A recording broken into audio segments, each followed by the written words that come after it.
I see subsidies as part of that big equation of the government overspending in areas where they need to cut back. You know, the government's bailing out the banks, but my question is, who's going to bail out the government?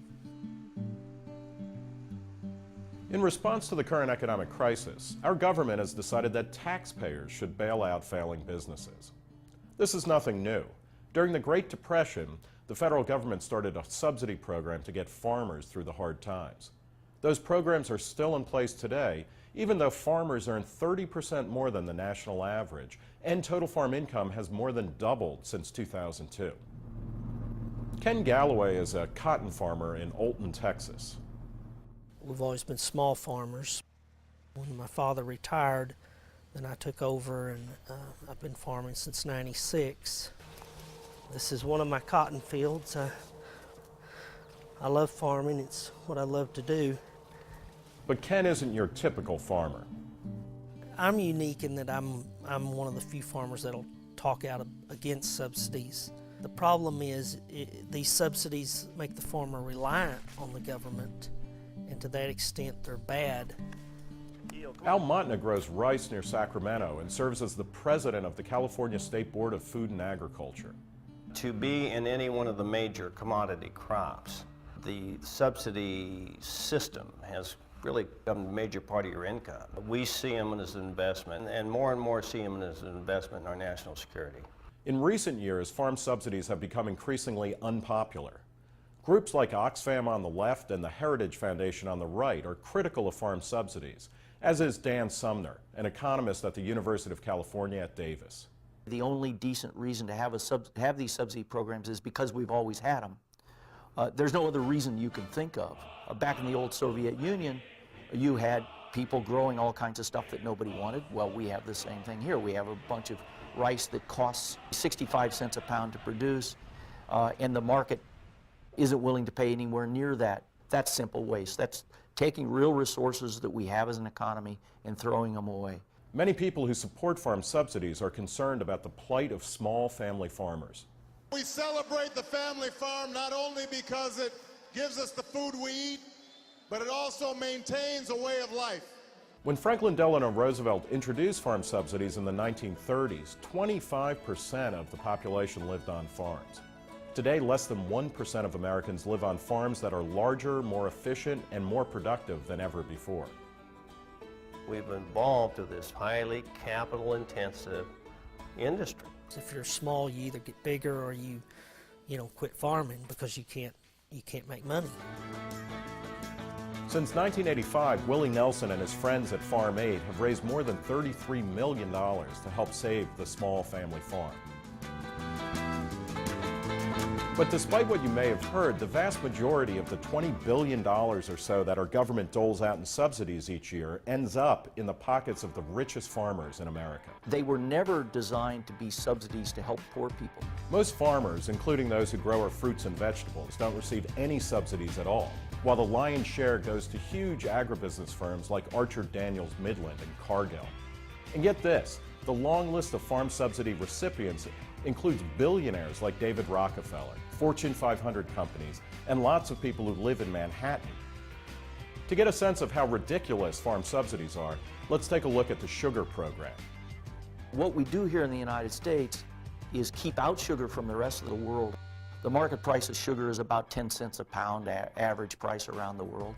Cost of production is in the 20 cent a pound range or a little higher here in the United States. We could buy it from places that are good at producing sugar, say Brazil, for 10 cents. We pay 20 cents. That's a waste. So we're paying twice the world price for sugar while the sugar industry gets rich. Why don't we get rid of these tariffs? The cane farms are very large, and so each farm has millions and millions and millions of dollars riding on keeping these tariffs in place. In fact, the sugar industry donates around $3 million to Democratic and Republican members of Congress each year. And the cotton program is no better. Cotton farms in the United States, almost all of them that grow upland cotton get subsidies. The total cost of the taxpayer tends to run around $2 or $3 billion a year. It's about half the total revenue for the industry.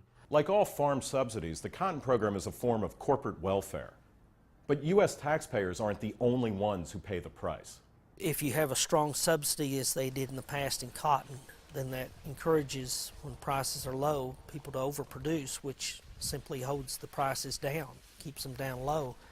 That, of course, impacts foreign countries and poor countries like Mali and West Africa considerably. I went to Mali about 2 years ago. We went to raise awareness of the plight of farmers in third world countries like Mali. Of course, the poverty level there is very extreme. The farms are very small there, so that the effect on the family's income may be $100, $200 a year from the depressed prices they get caused by the U.S. cotton program. But that $100 or $200 a year is enough to feed a child, it's enough to send kids to school, it's enough to buy the medicine for the family for several years.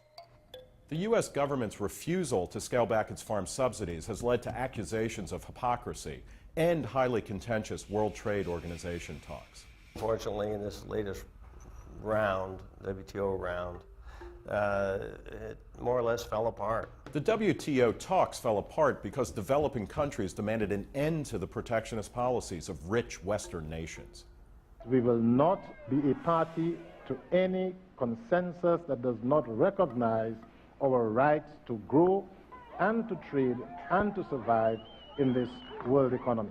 U.S. farmers like Almatna are sympathetic because they have to compete against heavily subsidized farmers in other countries. Our competitors are subsidized.